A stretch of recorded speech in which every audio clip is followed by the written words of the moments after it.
Today, we plunge into the shadowy heart of the late Cold War, into a single speech delivered on a quiet March night in 1983 that rewrote the rules of nuclear warfare, superpower competition, and the future of global security. This is the untold, rigorously sourced story of the Strategic Defense Initiative, better known to the world as the Star Wars Plan, a proposal so audacious, so technologically ambitious, and so politically explosive that it turned a tense nuclear standoff into a race for space-based dominance, pushed the Soviet Union to the brink of economic collapse, and redefined what American national security would mean for generations to come. To understand this seismic event, we must first step back into the suffocating fear of the early 1980s, a world trapped in the paralyzing logic of mutual assured destruction, or MAD, a doctrine Ronald Reagan openly called a suicide pact for humanity. By 1983, the Cold War had entered its most dangerous phase since the Cuban Missile Crisis. The Soviet Union had built an overwhelming arsenal of land-based intercontinental ballistic missiles, or ICBMs, with numbers and throw weight that surpassed American capabilities. U.S. intelligence reports, shown to Reagan in classified briefings, painted a grim picture. A Soviet first strike could decimate American missile silos, command centers, and cities before the U.S. could fully retaliate. Public panic over nuclear war surged. Civil defense drills, fallout, shelter talks, and media depictions of nuclear apocalypse dominated daily life.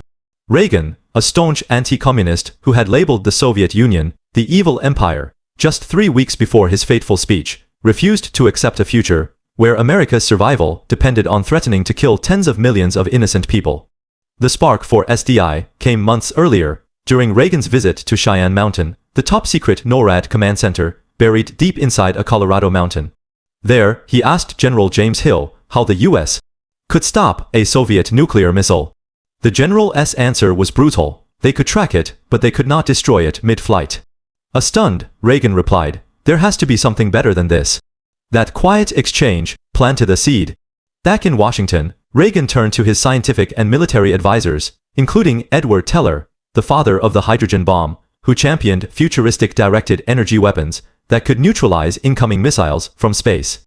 On the evening of March 23, 1983, millions of Americans tuned into their televisions to hear a routine national security address from the Oval Office. What they got was a revolution. Standing before maps and satellite images proving Soviet missile superiority, Reagan laid out his vision, a multi-layered space-based defense system that would intercept and destroy Soviet ICBMs at every stage of flight, from launch through mid-course space travel to re-entry into the atmosphere.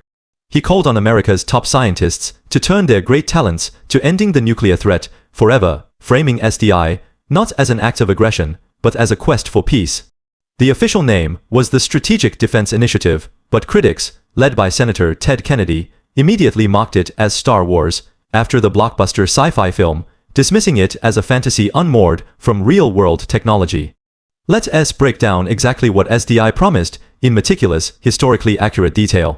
The plan envisioned 4 layers of defense. First, space-based reconnaissance satellites and battle stations equipped with high-powered lasers, particle beams, and kinetic kill vehicles to destroy missiles in their boost phase when they were slow and easiest to target.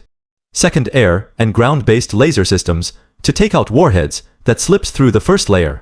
Third, orbital interceptors, called brilliant pebbles, to hit mid-course missiles in space. Fourth, terminal phase interceptor missiles, to eliminate any remaining warheads before they struck U.S. soil. The system relied on unproven supercomputers, advanced sensor networks, and directed energy weapons that existed only in laboratory experiments. The Congressional Budget Office estimated the full deployment could cost $800 billion to $1 trillion over decades, with annual research funding starting at $1 billion, a staggering sum in 1983 dollars. The moment Reagan finished speaking, the world erupted. The Soviet leadership, led by Yuri Andropov, condemned SDI as a declaration of a new, uncontrollable arms race, one that would break the 1972 anti-ballistic missile treaty and destroy the fragile nuclear balance. Soviet military planners feared that even the partially effective SDI would render their nuclear arsenal obsolete, stripping them of their only counter to American conventional power. In response, the USSR poured resources into countermeasures, faster burn missiles, decoy warheads, anti-satellite weapons, and its own space defense program, codenamed Polyus. This spending spree pushed Soviet military spending to nearly 25% of GDP, crippling an already fragile economy reeling from falling oil prices and stagnant productivity. America's European allies reacted with deep anxiety. NATO leaders worried that SDI would decouple US defense from Europe, leaving the continent vulnerable to Soviet pressure without the protection of America's nuclear umbrella. France rejected the plan outright and launched the Eureka program to boost European technological independence, while Britain and West Germany offered tentative support only after intense US diplomacy at home still split the nation. Scientists signed open letters denouncing the plan as technically unfeasible. Arms control experts warned it would kill disarmament talks. Defense contractors, however, celebrated the flood of new funding, turning SDI into a boon for the military-industrial complex. Yet, for all its technical flaws, SDI was a political and strategic masterstroke. Reagan never needed SDI to work. He only needed the Soviet Union to believe it might. The Kremlin's desperate attempt to match US space defense research drained its treasury, exacerbated domestic shortages, and weakened its grip on Eastern Europe.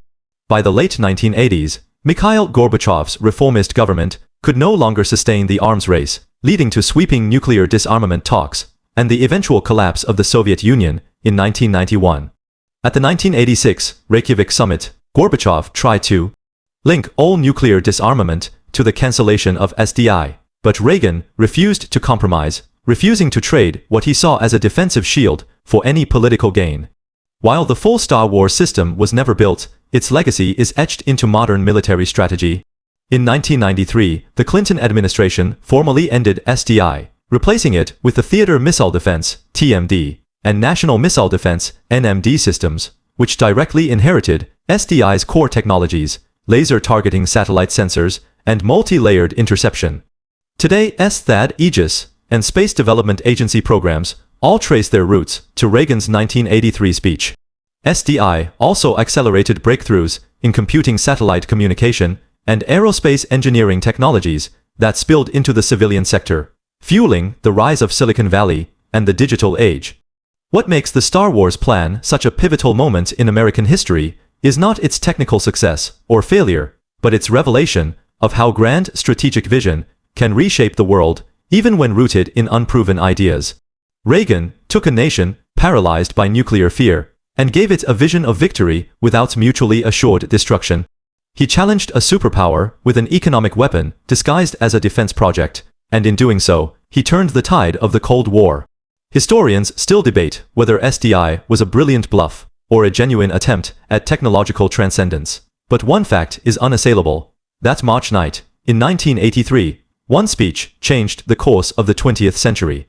It forced the world to confront a future where nuclear weapons might no longer be the ultimate arbiters of power, and it proved that American leadership could redefine global security for better or for worse.